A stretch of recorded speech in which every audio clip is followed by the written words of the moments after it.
오늘 하나님 말씀은 신약 성경 마태복음 제7장입니다.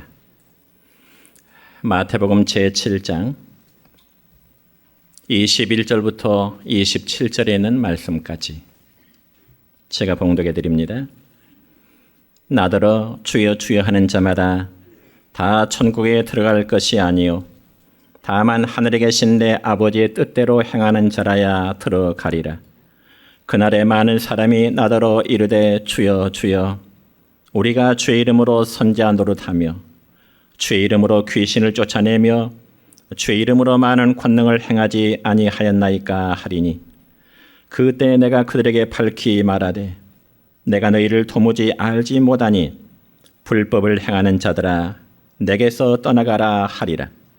그러므로 누구든지 나의 이 말을 듣고 행하는 자는 그 집을 반석 위에 지은 지혜로운 사람 같으리니 비가 내리고 창수가 나고 바람이 불어 그 집에 부딪히되 무너지지 아니하나니 이는 주추를 반석 위에 놓은 까닭이요 나의 이 말을 듣고 행하지 아니하는 자는 그 집을 모래 위에 지은 어리석은 사람 같으리니 비가 내리고 창수가 나고 바람이 불어 그 집에 부딪힘에 무너져 그 무너짐이 심하니라.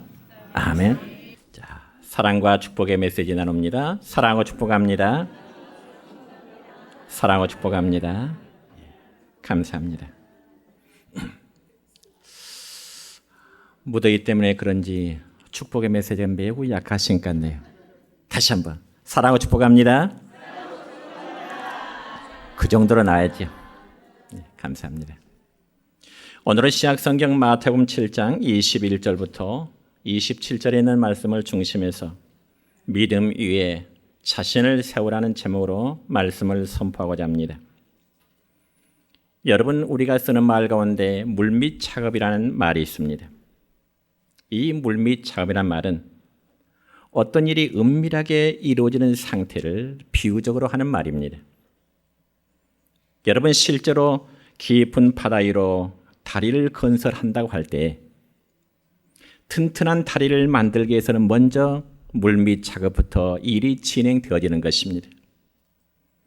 그러니까 강이나 바다 깊은 곳에 기초 공사를 튼튼히 해야만이 견고한 다리를 건축할 수 있기 때문에 물밑 작업은 그만큼 오랜 시간이 필요할 수밖에 없습니다. 그렇지만 물 위에서 볼 때는 기초가 얼마나 튼튼하게 지어지고 있는지 잘 보이지 않기 때문에 어쩌면 답답한 마음을 가질 수 있습니다. 그래서 물밑 작업이 신속히 진행되고 있음에도 그것이 눈에 보이지 아니할 때 때로는 답답함을 느끼게 된다는 거죠. 빨리 다리가 세워져야 되겠는데 왜 이렇게 공사가 더디어? 그러면서 목소리를 높일 수 있을 것입니다. 그러나 여러분, 물밑 작업 공사가 더디다고 소리를 높이는 사람의 눈에는 물밑에서의 기초 작업이, 즉 물밑 작업이 보이지 않으니까 그럴 뿐이지 그만큼 물밑 작업은 계속해서 진행되어지고 있는 것입니다. 그렇기 때문에 물밑 작업을 알지 못하고서 목소리를 높인다고 하는 것은 대단히 어리석은 일이겠죠. 이와 마찬가지로 하나님의 계획은 비록 우리 사람들의 눈에 보이지 않고 가시로 드러나지 않지만은 여전히 하나님은 지금도 저와 여러분을 위해서 우주의 창조된 세계를 위해서 일하고 계심을 믿으시기를 바랍니다. 그럼에도 불구하고 내 눈에 보이지 않는다는 이유로 마치 하나님의 계획이 없고 하나님께서 우리 자신을 사랑하지 않으시고 마치 나를 버린 것으로 생각한다면 그건 역시 대단히 잘못된 생각일 것입니다.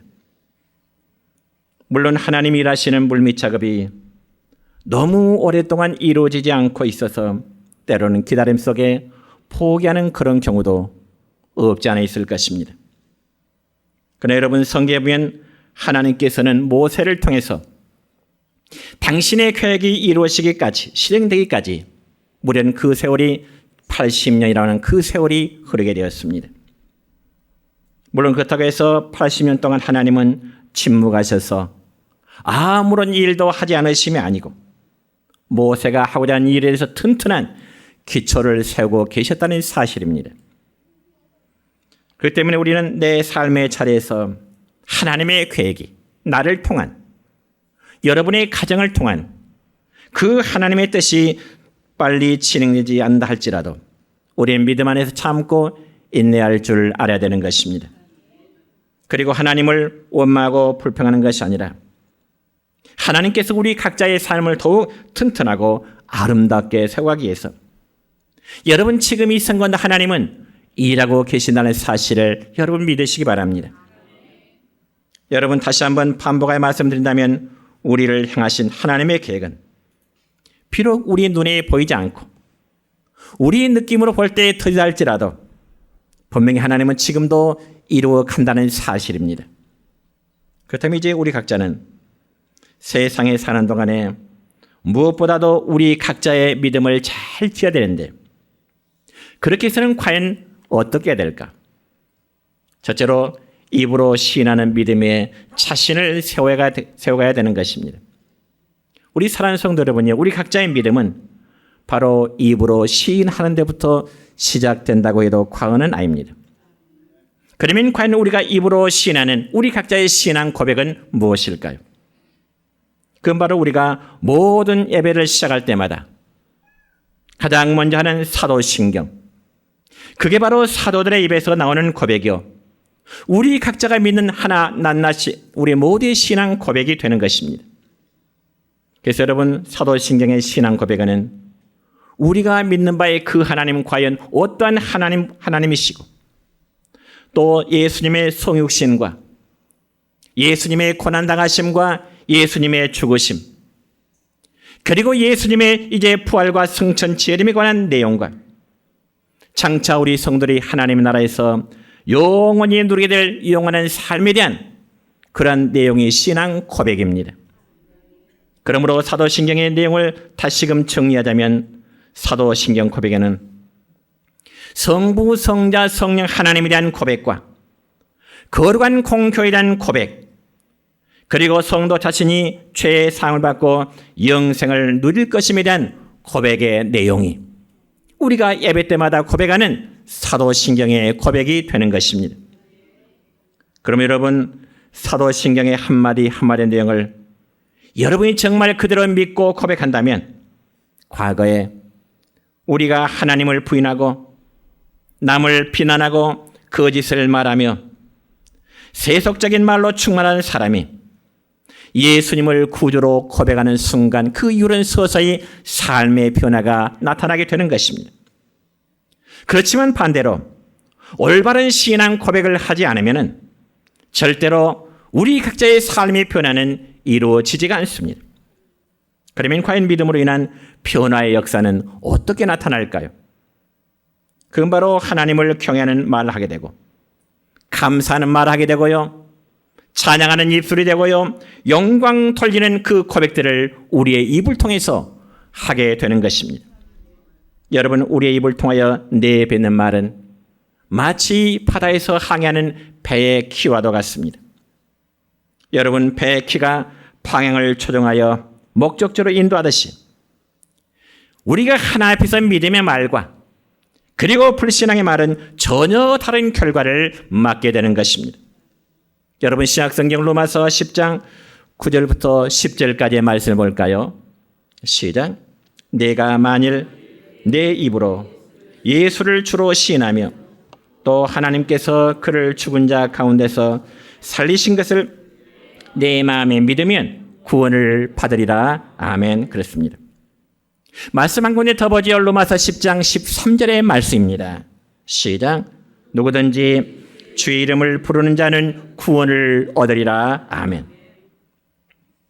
그렇기 때문에 우리의 믿음은 입으로 신앙을 고백하는 신앙 고백이 그토록 중요한 것입니다. 그래서 지난주일 오전 예배 때도 말씀을 드렸듯이 신약성경 마태복음 16장에 보면 주님께서 가이사랴 빌립보 지방을 거니면서 제자들에게 묻습니다. 사람들이 나를 누구라고 하더냐? 어쩌면 주님은 사랑하는 제자들에게 모든 사람들이 나에 대해서 어떻게 인식을 하고 있더냐? 그자 제자들은 주변 사람들이 인식하는 예수님에 대해서 전하기를, 예수님 어떤 사람은요, 예수님이 죽었다가 다시 살아난 세례 요한이 아닌가 그렇게 이야기하대요. 또 어떤 사람은요, 구약의 에레미야나 혹은 엘리야 선지자가 죽었다가 다시 살아난 사람이 아닐까, 아마 그렇게들 이야기들 하대요. 그때 예수님은 제자들에게 물으십니다. 그러면 세상 사람이 나에 대해서 그렇게 인식을 하고 있다면 너희들은 과연 나를 어떻게 알고 믿느냐? 예수님은 제자들에게 물으십니다. 그때 마태복음 16장 16절의 말씀을 보면은 예수님의 수제자인 베드로가 예수님에 대해서 이란 고백을 합니다. 시작. 주는 그리스도시요 살아계신 하나님의 아들이시니라. 아멘. 여러분, 이 말은 짧지만은 위대한 베드로의 신앙 고백입니다.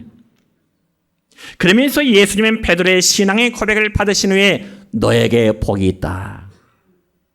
너에게 복이 있다. 그러면서 그의 원래 이름이었던 시몬에서 베드로라는 이름으로 주님이 바꿔주십니다. 마태복음 16장 18절 볼까요? 시작. 내가 네게 이르노니 너는 베드로라. 내가 이 반석 위에 내 교회를 세우리라. 아멘. 여러분, 베드로라는 이름의 원래 단어의 뜻은요, 돌 혹은 반석, 바위덩어리를 의미하죠. 그러므로 예수님은 시몬의 본래 이름을 바꾸어 이제는 베드로라는 이름을 주시고 이 반석 위에 내 교회를 세우겠다고 말씀하십니다. 그러면서 반석 위에 내 교회를 세우라는 이 말씀은 예수님께서 베드로의 위대한 신앙 고백 속에 올바른 신앙 고백 위에 내 교회를 세우겠다 말씀하시는 것입니다. 여러분, 이 땅에는 수많은 건물에 수많은 십자가들이 세워져 있다 할지라도 그 안에 예수님에 대한 올바른 신앙 고백이 이루어지지 않는다면 그것을 교회라고 말할 수는 없는 것입니다. 우리는 베드로처럼 입으로 예수 그리스도에 대한 올바른 신앙 고백을 하며 우리 각자의 믿음이 더욱 견고해져감을 믿으시기를 축원합니다. 그러면서 우리 각자의 믿음 생활이 옳고 그름은 결정적으로 주님이 오실 때 주님 앞에서 적나라하게 나타나게 될 것입니다. 그래서 우리 스스로는 나름대로 나는 정말 믿음의 생활을 잘한다고 자부할지라도 나의 믿음을 정말 주님이 인정해 주시지 않는다면 그 사람은 믿음의 실패자인 것입니다. 그러니까 누가 뭐래도 나의 믿음, 여러분 각자의 믿음을 주님이 인정하신다면 여러분은 정말 믿음의 승리자요, 여러분의 믿음의 성공자임을 여러분 믿으시길 바랍니다. 그래서 참 믿음의 사람은 하나님 앞에서나 그리고 모든 사람들 앞에서나 그리고 심지어는 박해자들 앞에서 떳떳이 예수님을 구주로 믿는 나는 하나님의 자녀라는 사실을 고백할 수 있어야 됩니다. 여러분, 믿음의 담력자가 되시길 바랍니다. 여러분이 예수 믿는 성도라는 것을 부끄러워하지 마시고 여러분이 하나님의 자녀라는 사실을 여러분 자랑하시길 바랍니다. 그렇다면 여러분이 예수님 믿는 성도답게 살아가야 된다는 것은 너무나 당연한 일입니다. 성도답게 살지 못하면 여러분이 세상 속에서도 예수를 믿는 사실을 자신을 밝히는 일이 결코 자신감이 있지를 못할 것입니다. 바라기는 여러분이 주변의 사람들에게 떳떳하고 자신 있게 예수님이 나와 여러분의 구원자이심을 고백할 수 있기를 바랍니다. 그래서 마태복음 10장 32절로 33절까지 말씀하면 주님은 제자들에게 이런 말씀 주십니다. 시작. 누구든지 사람 앞에서 나를 시인하면 나도 하늘에 계신 내 아버지 앞에서 그를 시인할 것이요. 누구든지 사람 앞에서 나를 부인하면 나도 하늘에 계신 내 아버지 앞에서 그를 부인하리라. 아멘. 우리는 하나님 앞에서 그리고 누구 앞에서든지 어떠한 상황에서도 입으로 신앙 고백을 통해 주님을 시인함으로 주님으로부터 인정받는 여러분 되시길 바랍니다. 두 번째로 마음으로 믿는 믿음의 자신을 세워가야 될 것입니다. 여러분 오늘 본문 말씀을 보면은 우리의 믿음의 생활을 마치 집을 짓는 것 같이 예수님은 비유적인 말씀하십니다. 그러면 우리 각자의 믿음의 집을 우리가 어떻게 돼야 될까요? 큰 두말할 것도 없이 집을 짓는다고 할 때는 견고하게 지어야 되겠죠. 여러분 마태복음 7장에 보면 예수님은 산 위에서 제자들과 많은 사람들에게 보배로운 말씀을 주시면서 그 말씀을 듣고 행하는 자와 또 그 말씀을 들었지만 행하지 않은 자의 결과에 대해서 예수님은 집을 지는 자의 비유를 말씀하시네요. 여러분 두 사람이 있습니다. 첫 번째 사람은 집을 짓되 반석 위에다 기초를 튼튼히 하여 집을 세워갔습니다. 그리고 비바람이 불고 폭우가 쏟아져도 반석에 세워진 집은 무너지지가 않습니다. 아무런 피해가 없습니다. 그리고 두 번째 사람 역시 집을 짓는데요. 그는 어리석게도 모래 위에다 집을 대충 지었습니다. 여러분 상적으로 생각해 볼까요? 어떤 건물을 짓고자 할 때 가장 중요한 것은 기초를 튼튼히 해야 된다는 건 가장 기본일 것입니다. 그럼에도 모래에다 집을 지었으니 그 결과 어떨까요? 비바람이 불고 폭우가 쏟아지니 그 집은 금방 무너질 수밖에 없습니다. 그러면 예수님께서 이와 같이 집 짓는 비유의 말씀을 제자들에게 그리고 많은 무리들에게 하신 그 결론적인 말씀의 이유가 무엇일까? 그건 바로 말씀에 순종하면서 예수 그리스도에 대한 믿음의 고백에 믿음의 집을 짓도록 하시고자 함이 바로 예수님께서 집 짓는 자의 비유를 하시게 된 동기인 것입니다. 그러므로 여러분 베드로전서 2장 5절의 말씀을 보면 베드로 사도는 오늘을 사는 우리 그리스도인들에게 이런 말씀을 주십니다. 시작. 너희도 산돌같이 신령한 집으로 세워지고 예수 그리스도로 말미암아 하나님이 기쁘게 받으실 신령한 제사를 드릴 거룩한 제사장이 될지니라. 아멘. 우리 모두는 산돌같이 견고한 믿음의 집을 짓도록 베드로 사도는 우리에게 권면합니다. 그래서 바울 사도 역시 에베소 2장의 말씀을 보면은 우리는 주 안에서 성전이 되어가고 서로 함께 지어져가는 존재라고 말씀하시는데 고린도전서 3장 10절의 말씀 볼까요? 시작. 내게 주신 하나님의 은혜를 따라 내가 지혜로운 건축자와 같이 터를 닦아두매 다른 이가 그 위에 세우나 그러나 각각 어떻게 그 위에 세울까를 조심할지니라. 아멘. 여러분 우리 자신이 믿음의 집을 건축하고자 할 때 저와 여러분의 믿음의 집의 가장 기초가 뭘까요? 바로 예수 그리스도이십니다.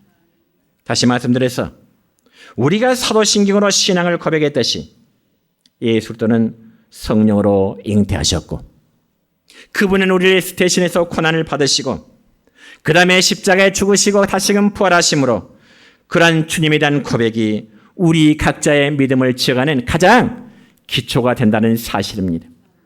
이러한 신앙 고백이 없이 믿음의 집을 짓고자 한다면 언젠가는 무너질 수밖에 없습니다. 정말 여러분의 마음에 믿음의 집이 성령님이 거하시는 거룩한 성전, 주님이 거하실 수 있는 신령한 집을 세워나가시기를 축원합니다. 그리고 우리 안에 믿음의 집을 지었다면 이 집을 잘 지켜나가야 되는 것입니다. 예를 들어 여러분 어떤 사람이 집을 고급스럽게 지어놓고요. 그곳에 사람이 살지 않다면 어떻게 될까요? 머지않아 그 집은 자연스럽게 노후주택으로 바꿔지게 될 것입니다. 마찬가지로 우리 안에 예수 그리스도를 기초로 해서 아름다운 믿음의 집을 지었다면 이제는 믿음의 집을 잘 단장하고 잘 가꾸어 나가야 하는 그러한 삶이 우리에게 있어야 되는 것입니다. 그래서 우리가 살아가면서 지켜야 할 것들이 참 많은데 우리가 구약성경 잠언 4장 23절의 말씀 보면 이런 말씀이 있네요. 시작. 모든 지킬 만한 것 중에 더욱 내 마음을 지키라. 생명의 근원이 이에서 남이니라. 아멘. 그렇습니다. 여러분, 사람의 모든 죄악은 바로 마음에서부터 시작됩니다. 그래서 부지런한 마음을 지키지 못하면 어때요? 게으름뱅이가 되고요. 정직한 마음을 지키지 못하면 어때요? 사기꾼이나 거짓말쟁이가 될 것입니다. 우리가 겸손한 마음을 지키지 못하면 어떻게 해요? 교만한 자가 될 것이고요. 욕심을 이기지 못하면 토적이 될 것이고요.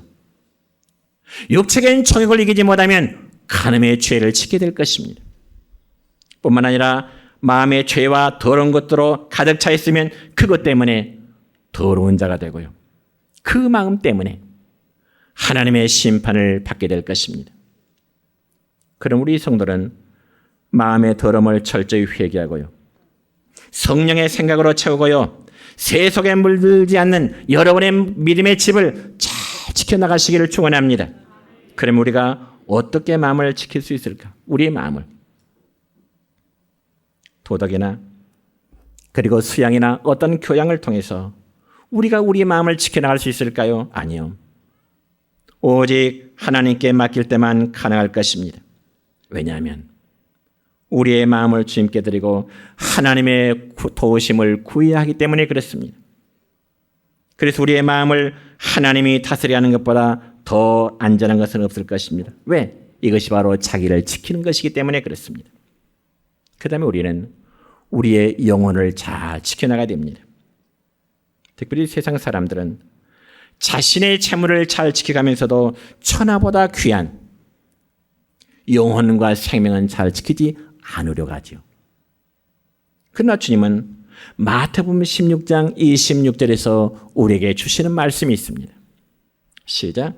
사람이 만일 온 천하를 얻고도 제 목숨을 잃으면 무엇이 유익하리요? 사람이 무엇을 주고 제 목숨과 바꾸겠느냐? 아멘. 여러분, 이 세상에 자신의 생명보다 더 귀한 것은 그 어디에도 없습니다. 그러므로 우리는 내 자신의 신앙 고백 위에 아름다운 믿음의 집을 짓는 신령한 영적 건축자들이 되시기를 우리 주님의 이름으로 축원합니다.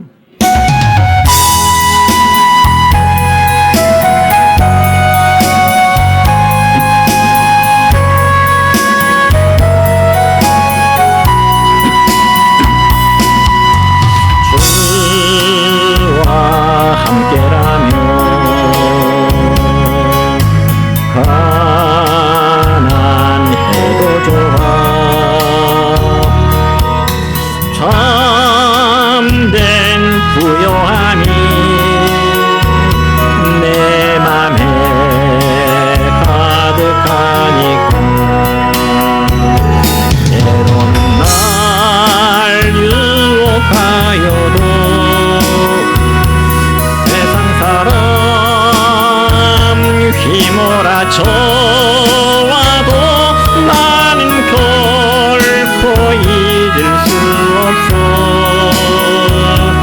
자비로운 주의 음성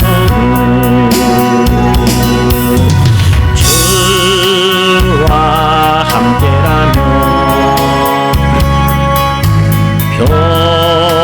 병들어도 좋아. 참된 강건함이 내 맘에 가득하니까 때로는 날 넘어뜨리려 거친 파도 휘몰아쳐와도 나는 결코 놓을 수 없어. 나사로운 주의 손길을. 세 번째로 행함으로 실천하는 믿음 위에 우리 자신의 집을 세워야 할 것입니다. 오늘 본문을 읽은 21절의 말씀을 보면 주님은 살아난 자들에게 이런 말씀하십니다. 시작. 나더러 주여 주여 하는 자마다 다 천국에 들어갈 것이 아니요 다만 하늘에 계신데 아버지의 뜻대로 행하는 자라야 들어가리라. 아멘. 여러분, 이 말씀의 핵심은 하늘에 계신 아버지의 뜻대로 행하는 자라야, 하나님의 나라에 합당할 수 있음을 말씀하십니다. 여러분 자식들도요, 부모님의 뜻을 잘 헤아려 순종하는 자가 부모의 사랑을 더 받듯이 하나님 앞에 선 성도된 모습도 마찬가지인 것입니다. 그래서 오늘 읽은 본 말씀 좀 길지만 24절부터 27절 읽습니다. 시작. 그러므로 누구든지 나의 이 말을 듣고 행하는 자는 그 집을 반석에 지은 지혜로운 사람 같으리니 비가 내리고 창수가 나고 바람이 불어 그 집에 부딪히되 무너지지 아니하나니 이는 주초를 반석 위에 놓은 용까닭이요 나의 이 말 듣고 행하지 아니하는 자는 그 집을 모래에 지은 어리석은 사람 같으리니 비가 내리고 창수가 나고 바람이 불어 그 집에 부딪히되 그 무너짐이 심하니라. 아멘. 여러분 이 말씀에서 강조점은 누구든지 나의 이 말을 듣고 행하는 자와 그리고 나의 말을 듣고 행하지 아니하는 자에게 나타날 하나의 차이점의 말씀입니다. 성도 여러분이요, 여러분의 신앙은 귀로 듣는 것만으로 끝나는 것이 아니라 실천, 즉 행함이 있어야 됨을 여러분 믿으시길 바랍니다. 그래서 구약 신약 성경 야고보서 2장 26절의 말씀을 볼까요? 이런 말씀이 기록됩니다. 시작. 영혼 없는 몸이 죽은 것 같이 행함이 없는 믿음은 죽은 것이라. 아멘. 여러분 우리의 영혼과 그리고 육체가 분리된 상태를 우리가 죽음이라고 말한다면 우리가 신앙적인 관점에서도 행함과 믿음이 분리된 상태, 야고보서는 말하기를 그는 죽은 믿음이라 그렇게 정의하고 있습니다. 그렇다면 성도 여러분은 자신의 믿음이, 여러분 각자의 믿음이 스스로 판단해 볼 때 나는 지금 살아있는 믿음인가? 아니면 정말 죽어있는 믿음인가? 한번 판단해 보시기 바랍니다. 믿음은 믿음이고 행동은 내 마음대로 한 생각을 가지는 것은 대단히 잘못된 일입니다. 그래서 예수님 오늘 본 말씀에서 집 짓는 비유에 말씀하시면서 아무리 좋은 말씀을 듣다 할지라도 생활 속에 그 말씀을 자신의 삶 속에 적용하지 않는다면 집 짓는 자가 마치 모래 위에다 집을 짓는 것과 마찬가지라고 말씀하십니다. 여러분 유머를 모아놓은 책에 이런 글이 있으면 그대로 인용해 보고자 합니다. 쌀 가게를 운영하는 김집사라는 사람이 있었습니다.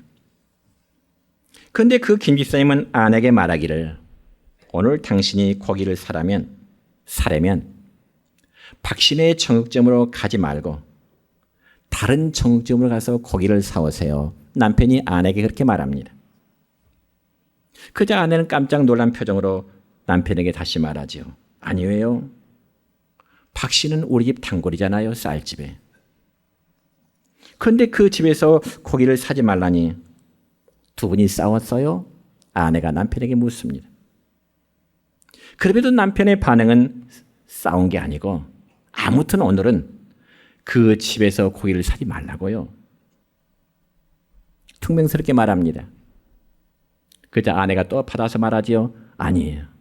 내가 그 박신의 집에 가면 좋은 고기를 주고 언제나 넉넉해 주는데 왜 가지 말라는 거예요? 아내가 남편에게 묻습니다.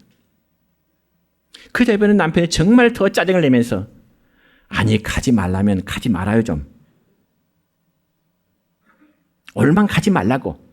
사실은 오늘 아침에 박 씨가 우리 집에 저울을 빌려갔거든. 그렇게 이야기하더라는 거죠. 그러니까 쌀가게를 운영하는 김집사는 신앙인이면서도 저울을 속이면서 장사를 했다는 겁니다. 물론 오늘날 시대 상황과는 맞지 않는 애와 같지만은 그러나 그 이야기 속에서 우리에게 주어지는 영적인 교훈이 있습니다. 여러분 신앙인과 속인 저울은 어울리지가 않습니다. 저울을 속이면서도 경건한 신앙이 될 수 있다면 얼마나 좋겠어요. 그런데 하나님은 그것을 허용하지 않습니다. 하나님이 이렇게 말씀하십니다. 내가 거룩하니 너희도 거룩하라. 그렇습니다. 여러분 거룩함이란 말은 말씀을 따라 부정직한 것으로부터 정직함으로 나가는 것이고 더러운 것으로부터 구별시켜 성결하게 되는 것을 우리는 통상 거룩한 삶이라 그렇게 말합니다. 그리고 행함으로 실천한 믿음에는 이제는 절제와 인내의 삶이 필요합니다. 신약성경 유다서 1장 21절의 말씀을 볼까요? 이런 말씀이 있습니다. 시작. 하나님의 사랑 안에서 자신을 지키며 영생에 이르도록 우리 주 예수 그리스도의 긍휼을 기다리라. 아멘. 그러니까 영생은 예수 그리스도의 재림의 때에 실현되기 때문에 영생함에 이르도록 주님의 긍휼을 기다리며 인내하라는 겁니다. 여러분, 보이는 것은 잠깐이고요. 보이지 않는 것은 영원하죠. 그리고 그 영원한 세계는 주님의 재림과 함께 이루어지게 될 영원한 하나님 나라 천국인 것입니다. 우리가 보이는 이 세상의 부귀영화, 그리고 권세와, 그리고 향락과, 그리고 모든 세상 물질 문명 그 어느 것 하나라도 이 세상에 영원한 것이 아니라 잠깐일 뿐인 것입니다. 그래서 사도 바울은 증언하기를 예수님 믿는 성도들은 위의 것을 찾고 하나님 나라를 찾고 그 나라를 사모하도록 바울 사도는 우리에게 권면합니다. 여러분, 영원한 천국을 소망하며 살아가는 성도에게는 언제나 현실의 고난 속에서 참고 기다리는 인내가 필요합니다. 그리고 절제하며 살 때 세상 유혹에 빠지지 않게 되는 거죠. 여러분, 성경에 보면 우리가 통상 믿음의 사람이라 말하는 아브라함은요, 더 나은 본향을 바라봤기 때문에 세상적인 육적인 유혹에 빠져들지 않았습니다. 모세는요, 히브리서의 말씀을 보니까 하늘의 상 주심을 바라보았기 때문에 애굽 나라의 보배에 탐하지 않았습니다. 이처럼 절제와 인내의 삶으로 살아갈 때 우리는 경건한 사람으로 살아갈 수 있음을 믿으시기 바랍니다. 그리고 하나님의 사람은 입으로 시인하는 믿음도 중요하고, 그리고 마음으로 믿는 믿음도 중요하지만은 순종으로 행하는 믿음, 순종으로 행하는 믿음, 이게 너무나 중요합니다. 왜냐하면 입으로 고백하고 그리고 마음으로 믿으며 삶의 생활 속에서 말씀에 순종하는 삶은 주님을 닮아가는 하나의 거룩한 삶, 성화의 삶이 되기 때문에 그렇습니다. 그러므로 하나님의 말씀을 듣고 마음의 믿음이 생겼으면 자연적으로 나타나는 현상은 바로 행함으로 순종하고자 하는 것입니다. 왜냐하면 마음에 자리잡은 믿음이 우리의 생활을 가만두지 않기 때문에 그렇습니다. 그래서 누가복음 6장 45절의 말씀 볼까요? 이렇습니다. 시작. 선한 사람은 마음에 선한 쌓은 선에서 선을 내고 악한 자는 그 쌓은 악에서 악을 내나니 이는 마음에 가득한 것을 입으로 말함이니라. 마음에 가득한 것을 입으로 말함이니라. 그렇습니다. 마음에 하나님의 말씀이 충만하게 되면 말씀에 붙잡힌 바 된 그런 삶을 살아야 될 것입니다. 그래야 할 때 성도들이 짓는 믿음의 집은 견고하여 비가 내리고 창수가 나고 바람이 불어도 결코 무너지지 않는 믿음의 집이 여러분의 심령 속에 세워지게 될 것입니다. 그리고 아무리 험한 길을 만나도 흔들리지 않는 믿음, 어떤 장애물이나 유혹이 있어도 결코 무너지지 않는 여러분의 견고한 믿음의 집이 세워져 가게 될 것입니다. 여러분, 예수님의 제자 가운데 가룟 유다, 예수님의 제자 가운데 가룟 유다, 그에게는 입술의 믿음만 있었지 마음의 믿음이나 행함의 믿음은 없었습니다. 그래서 그는 결국 돈의 유혹을 이기지 못하고요, 예수님을 팔아넘기는 그런 행위를 하게 된 것입니다. 특별히 예수님께서 나사로의 고향 베단이라는 동네에 갔을 때 마리아라는 여인은 예수님의 발에 아주 값비싼 향유를 쏟아붓게 됩니다. 그러자 그 모습을 바라본 예수님의 제자 가운데 가룟 유다가 마리아에게 하는 말이 있습니다. 무슨 말일까요? 요한복음 12장 5절입니다. 시작. 이 향유를 어찌하여 300데나리온에 팔아 가난한 자들에게 주지 아니하느냐. 아멘. 여러분, 이 말씀 보면 유다는 아주 건전한 믿음을 가진 사람처럼 느껴집니다. 그리고 가난한 자들에 대한 동정심도 굉장히 많은 사람처럼 느껴지기도 하고요. 그래서 유다가 생각하는 것은 약 300데나리온이라고 하는 그 귀한 값어치를 팔아서 가난한 자들에게 나눠줬으면 좋겠는데 예수님이 팔에 쏟아버리니 낭비하는 것보다는 정말 가난한 자들에게 나눠줬으면 얼마나 좋겠느냐고 하는 원리적으로는 굉장히 맞는 말입니다. 그렇다면 그게 정말 가룟 유다의 본심이었을까요? 아니요, 그렇지 않습니다. 요한복음 12장 6절의 말씀에 보면 가룟 유다의 본심에 대해서 성경은 이렇게 기록되어 있습니다. 시작.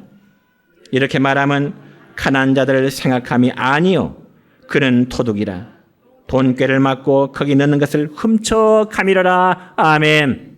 이 말씀을 본 예수님의 제자 가운데 가룟 유다는 가난한 자를 도와주는 정말 좋은 마음 같지만은 본심이 아니라 그는 도적이라 도둑이라 말씀하십니다. 이게 바로 유다의 본 모습이었습니다.